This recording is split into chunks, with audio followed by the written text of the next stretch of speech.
तो चलिए स्टार्ट करते हैं। अपन दो रेखाओं का प्रतिच्छेदन बिंदु कैसे ज्ञात करते हैं, ये हमने लास्ट टाइम जो है फॉर्मूले में डिस्कस किया था। अब जो है हम एक एग्जांपल से देख रहे हैं कि किस टाइप से रेखाओं का प्रतिच्छेदन होता है। 14.4 का ये फर्स्ट क्वेश्चन है, जिसमें आपको दो रेखाएं दी गई है। फर्स्ट रेखा जो है वो है x-1/2 equal to y-2/3 equal to z-3/4।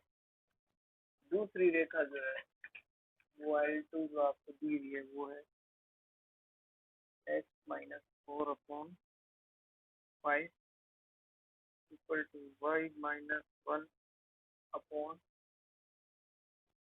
Equal to z दिया हुआ है ओनली यहाँ पे। तो इक्वल टू में इस टाइप से अगर ओनली z हो तो इसको हम लिख सकते हैं z-0/1। हाँ,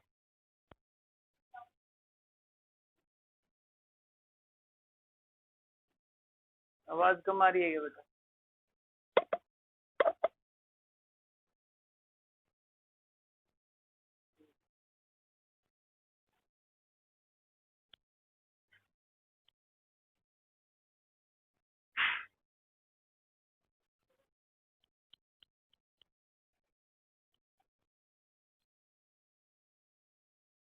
अब देखो, देखें,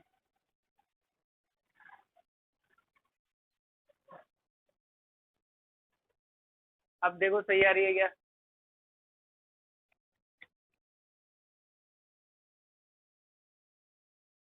हाँ, तेज बोल देंगे। अब आ रही है क्या? ओके, चलो देखो, इधर पहली जो रेखा है इसके बराबर में मुझे क्या करना है। जैसे सबसे पहले L1 रेखा पर कोई प्राचल बिंदु मानना है। L1 रेखा पर प्राचल बिंदु, तो L1 रेखा पर यदि मुझे प्राचल बिंदु मानना है तो हम क्या करेंगे, x-1/2 equal to y-2/3 equal to z-3/4। इसके बराबर हम लेमडा मान लेते हैं। कल बताया था ना ऐसे प्राचल बिंदु मानना। तो इसके बराबर यदि लेमडा मानेंगे तो लेमडा रखने से, जैसे इन दोनों को बराबर रखेंगे अपन यहाँ से यहाँ, तो यहाँ से जो x का मान निकलेगा वो कितना होगा, 2λ+1। पता है ना, चल गया ना सबको। 2 को लेमडा से मल्टीप्लाई करेंगे, -1 इधर लेके जाए, ये x का मान होगा। इसी टाइप से इसको जो है बराबर माने तो ये आपका आएगा 3λ, ये आएगा आपका 3λ+2 कोमा। इसी टाइप इसको इससे मल्टीप्लाई करें तो 4λ+3 आएगा। ये इस पे प्राचल बिंदु, इसको पॉइंट P मान लेते हैं। इसी प्रकार से हमें क्या करना है, L2 रेखा पर भी एक प्राचल बिंदु मानना है। प्राचल बिंदु, उसके लिए क्या करना है, वो रेखा लिखो, x-4/5 बराबर y-1/2 बराबर z-0/1 बराबर इसके इक्वल टू में म्यू मान लो, कोई और कांस्टेंट मानना है, ठीक है। अब इस पे अगर प्राचल मानेंगे तो ये होगा 5μ+4 कोमा 2μ+1 कोमा μ+0 या म्यू ओनली, ये क्यू मान लेते हैं। सबको समझ आ गया ना? चलिए अब क्या करें, पी, अब दोनों रेखाओं के प्रतिच्छेदन के लिए, दोनों रेखाओं के प्रतिच्छेदन के लिए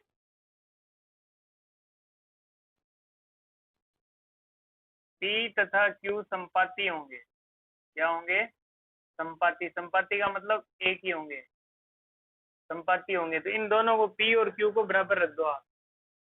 तो P और Q को बराबर रखोगे तो देखो P है 2λ+1 कोमा 3λ+2 कोमा 4λ+3 बराबर Q को रख दो, ये है आपका 5μ+4 2μ+1 म्यू।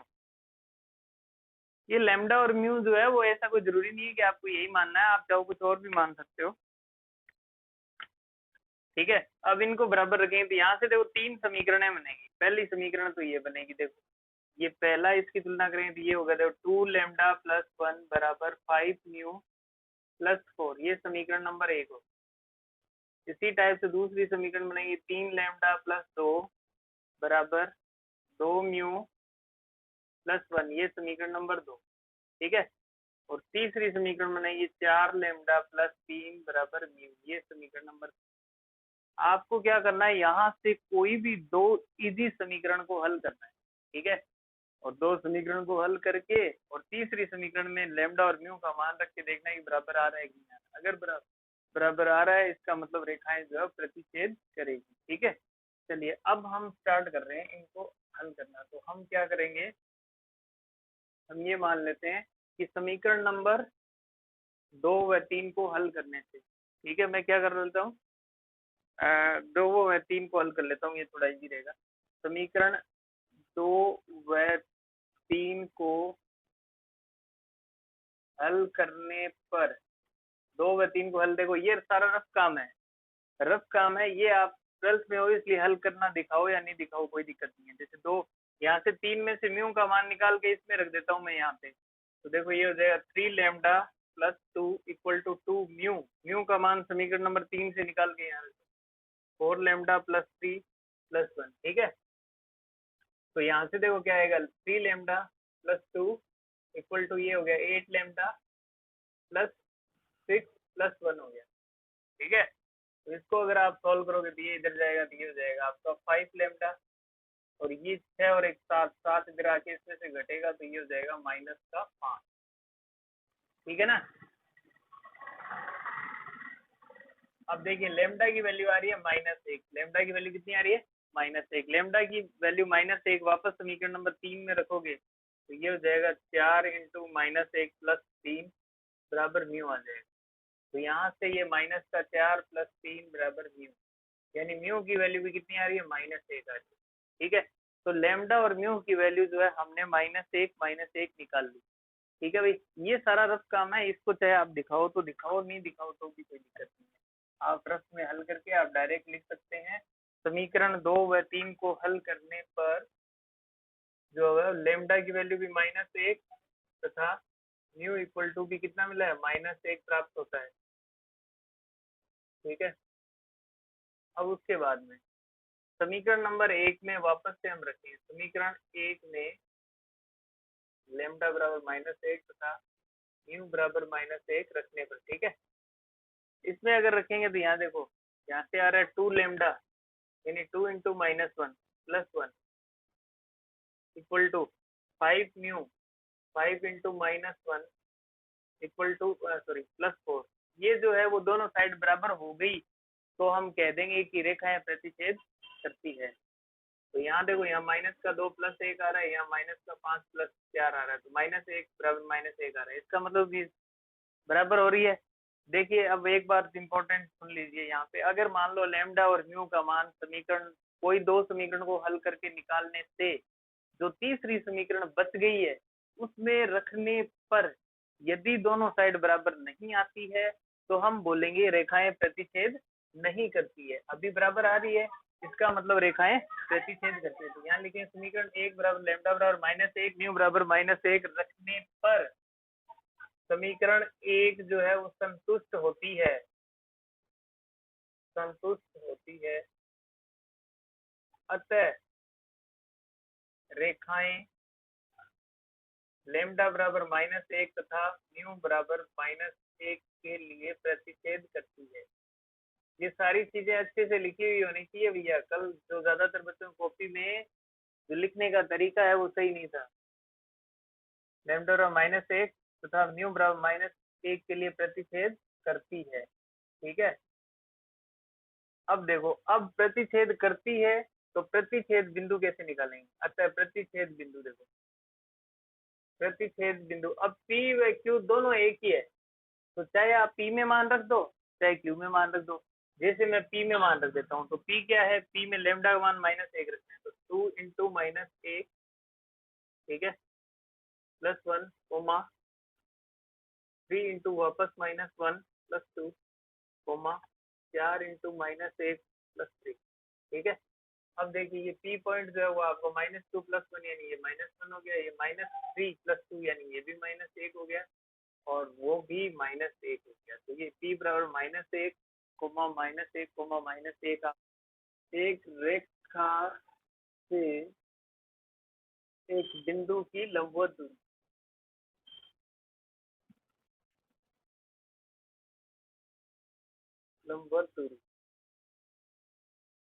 ठीक है, लंबवत दूरी। अच्छा एक बात और सुनो, आप लोगों में एक चीज बताता हूँ, आपके फोन में एक स्क्रीन रिकॉर्डिंग नाम का फीचर आता है, पता है क्या आपको? तो कई बार मान लो आपको ऐसा लगता है कि आप में से कोई ऐसा है जो अभी क्लास नहीं ले रहा है, तो फिर वो क्या है कि कोई जो ले रहा है वो स्क्रीन रिकॉर्ड कर ले, तो फिर उसके बाद में देख ले, ऐसा भी कर सकते हो। लेकिन फिर आवाज नहीं आती, ये बात सही है आपकी। मैं अगर रिकॉर्ड करूंगा तो मेरे से तो आवाज आएगी, बट आपकी आवाज जो है, आप रिकॉर्ड करोगे तो उसमें आवाज नहीं आएगी। चलिए ठीक है, कोई ना, मैं ही रिकॉर्ड कर दूंगा और यूट्यूब पे चला दूंगा इनको सबको। फिर उसके बाद में अपन इनको क्या करें, जैसे ये अपनी क्लास के हैं तो इनको थोड़ा प्राइवेट कर देंगे, सिर्फ आप लोग ही देख सको, ऐसा कर, ठीक है, जिनको भेजेंगे वही देख सको। तो ये है एक रेखा से एक बिंदु की लंबवत दूरी। तो इसमें अपन क्या करेंगे, देखिए इसमें क्या करें, जैसे मेरे पास में ये कोई पॉइंट है पी x1 y1 और ये z1, ठीक है, और इस पॉइंट से मान लेते हैं ये एक रेखा है, इस रेखा का समीकरण जो है लंबवत दूरी या न्यूनतम दूरी एक ही बात है, ठीक है ना। ये जैसे ये रेखा का समीकरण है, ये n है, तो ये मान लेते हैं कि ये है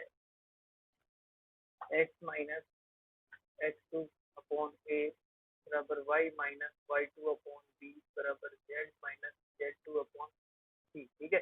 ये मान लेते हैं एक रेखा है, ठीक है। इस रेखा की अगर हम बात करें तो इस रेखा से इस बिंदु की लंबवत दूरी जो है वो किस तरीके से निकालेंगे, ठीक है। तो देखिए ऐसे निकालेंगे अपन, ये पॉइंट जो है इससे यहाँ मैंने लंब गिराया, ठीक है, और ये पी पॉइंट है और ये मान लेते हैं क्यू है। तो पी क्यू के बीच की दूरी जो है वो हमें ज्ञात करनी है, यानी हमें जो है अब पी क्यू दूरी जो है वो ज्ञात। तो पी क्यू दूरी देखिए किस प्रकार के प्रतिबंध से निकलेगी। अब हमें ये पता है कि जो पी क्यू है ना वो रेखा के लंबवत है, ठीक है ना। पी क्यू जो है वो क्या है, रेखा के लंबवत है। हमें ये भी पता है कि हम इस रेखा पर किसी भी प्राचल बिंदु को मान सकते हैं। तो इस रेखा के बराबर अगर लेमडा मान के इस रेखा पर प्राचल बिंदु माने, ठीक है, तो हम इस प्रकार से मान सकते हैं, माना कि रेखा पर प्राचल बिंदु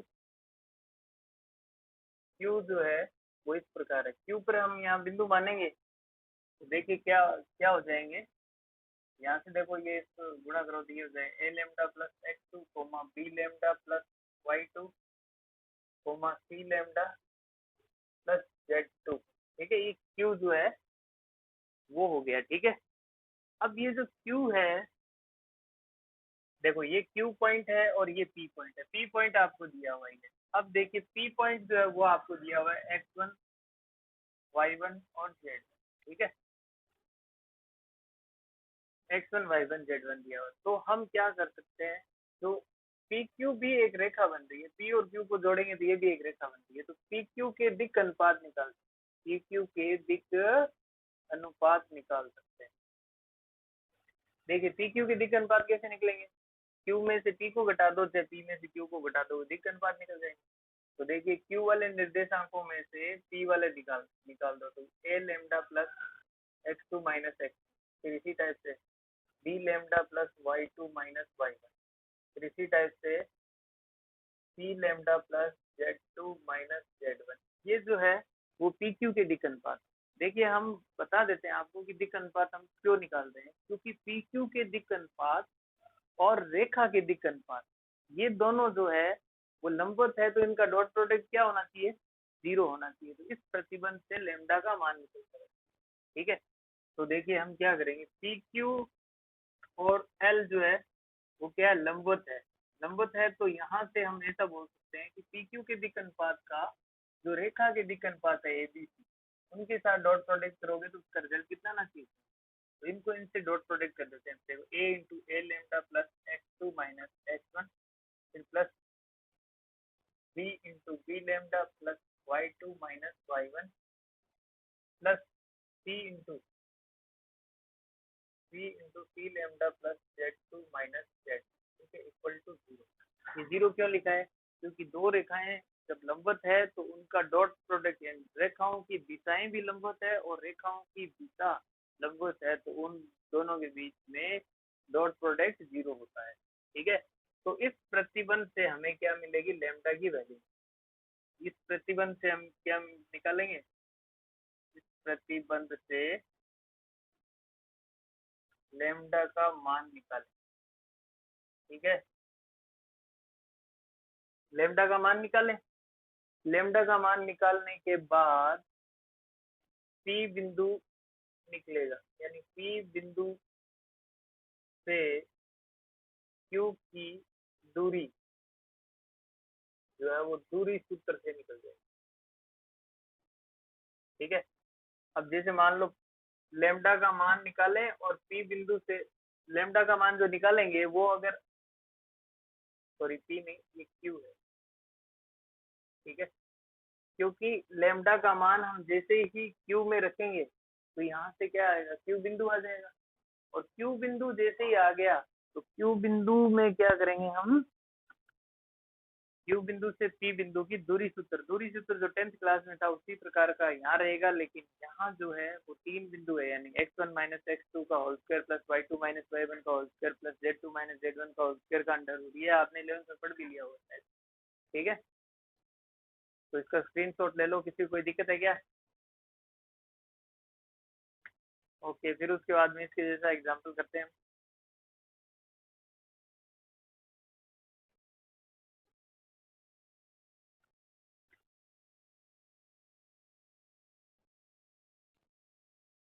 ठीक है, अब देखिए नेक्स्ट, इस पे बेस्ट जो है वो एग्जाम्पल सॉल्व कर रहे हैं।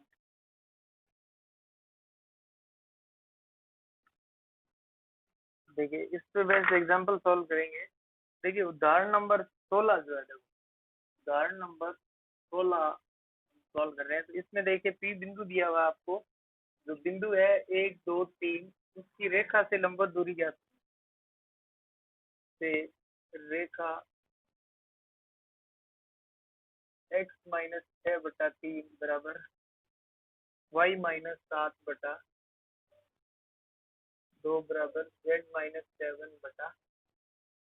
7/-2 पी से रेखा की दूरी ज्ञात करनी है, रेखा की दूरी ज्ञात करनी है, ठीक है, की दूरी। अब देखो इसमें क्या करेंगे, जो हमारे पास रेखा है उसको, उस रेखा पे हम प्राचल बिंदु मानेंगे, ठीक है। तो यहाँ लिखें। अब देखिए वो ऐसे पी पॉइंट बना के लाइन बनाना ऐसा कोई जरूरी नहीं है ना। तो हम क्या करेंगे, माना कि रेखा पर प्राचल बिंदु क्या है? क्यू। और क्यू के निर्देशांक कैसे निकालेंगे? इसके बराबर लैम्डा मान करके, और ये प्राचल बिंदु निर्देशांक 3 lambda plus 6 comma 2 lambda plus 7 comma minus 2 lambda plus 7, ठीक है। ये जो है वो रेखा पर प्राचल बिंदु हमारे पास में आ गया है, ठीक है। अब हम क्या करेंगे, अब क्यों कैसे लिख सकते हैं, माना कि बिंदु सी से डाले गए लंब पाद के निर्देशांक, लंब पाद बिंदु जो है वो क्यू है। लंब पाद का मतलब जैसे ये पी पॉइंट था और ये रेखा थी, यहाँ से हमने लंब डाला तो ये पॉइंट जो है वो क्यू है। ये फुट, ये जो है वो फुटरेस्ट बिंदु या फिर लंब पाद बिंदु होते हैं, ठीक है, बिंदु क्यू है। अब देखिए क्यू है तो पी क्यू जो है, अतः पी क्यू जो है वो लंबवत हो जाएगा रेखा की। इस रेखा को हमने एल मान, ठीक है। पी क्यू लंबवत है किसके? रेखा की। तो देखिए अब पी क्यू के दिक् अनुपात निकाल, पी क्यू के दिक् अनुपात, पी क्यू के दिक् अनुपात यदि हम निकालेंगे तो कैसे निकालेंगे?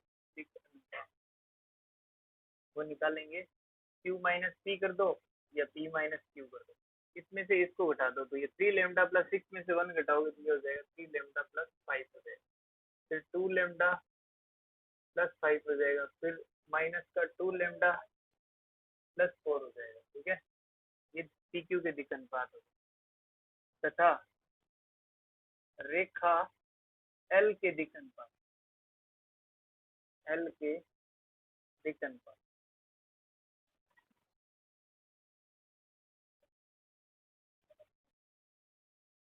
रेखा एल के दिक् अनुपात क्या हो जाएंगे? 3 2 -2, 3 2 और -2। ठीक है, ये रेखा एल के दिक् अनुपात हो।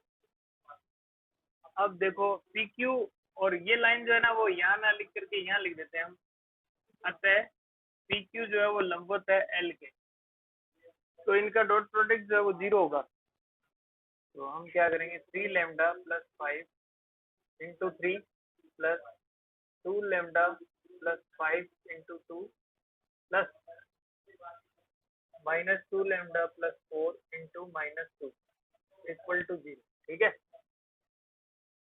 भाई, यहाँ पे हमने क्या किया है, दोनों रेखा पी क्यू व एल के दिक् अनुपात का डॉट प्रोडक्ट 0 बराबर रख दिया। तो देखिए यहाँ पे हम क्या करेंगे, अब इनको डॉट प्रोडक्ट 3 3 9, यानी कि ये 9 लेमडा, यहाँ से 4 लेमडा, तो देखो ये 9 और 4 13, और यहाँ से ये प्लस का फिर 4 बनेगा, तो 13 और 4 17 लेमडा। ठीक है भाई, ठीक है। यहाँ से अब देखो नेक्स्ट जो है 15 और ये 10 25 25, और यहाँ पे ये बनेगा -8, -8 बनेगा। तो यहाँ पे जो है वो प्लस का 17 हो गया। ठीक है, इक्वल टू 0। इनको देखो गुणा करके लिख दिया मैंने, है ना, गुणा करके एक स्टेप मैंने कम लिखे, यहाँ जगह कम होने के कारण सीधा मैंने यहाँ पे लिख दिया। ठीक है, अब उसके बाद देखो क्या होगा, यहाँ से लेमडा की वैल्यू निकालेंगे तो वो आ जाएगी -1। ठीक है, लेमडा की वैल्यू -1 आ गई। अतः जो बिंदु क्यू है, बिंदु क्यू जो है इसमें लेमडा की वैल्यू रखो। बिंदु क्यू कौन सा है? ये बिंदु क्यू है। तो यहाँ 3 इंटू -1, ठीक है, और +6, 2 इंटू -1 प्लस 7, फिर -2 इंटू -1 प्लस 7। ठीक है, ये इसमें लिखेंगे तो आपका जो बिंदु क्यू है वो क्या आएगा, ये माइनस का 3 और प्लस का 6, तो ये 3। फिर इसी टाइप से माइनस का 2 और प्लस का 7, तो ये 5। इसी टाइप से ये प्लस का 2 और 7, ये 9। ये आपका बिंदु क्यू आ गया। ठीक है, अब जो है रेखा से बिंदु पी की लंबवत दूरी, लंबवत दूरी जो है वो कैसे निकलेगी, बराबर वो हो जाएगी पी क्यू, यानी पी और क्यू के बीच में जो दूरी निकालोगे वही हो जाएगी। तो पी क्यू दूरी यदि आप निकालोगे तो वो आपको दूरी सूत्र पता है, क्यू में से पी को घटा दो, से पी में से क्यू को घटा दो, कैसे करना, तो ये हो जाएगा 3 - 1 का स्क्वायर प्लस 5 - 2 का स्क्वायर प्लस 9 - 3 का स्क्वायर। ठीक है, अब देखो 3 - 1 का यानी 2 का स्क्वायर कितना हो गया, ये 4 प्लस 9 प्लस 6 का कितना हो गया, 36। 36 9 45, 4 49, 49 का कितना हो गया, 7। तो ये 7 इकाई दूरी आ गई। ठीक है, ये क्या आ गई, 7 इकाई दूरी आ गई। क्लियर है क्या बेटा?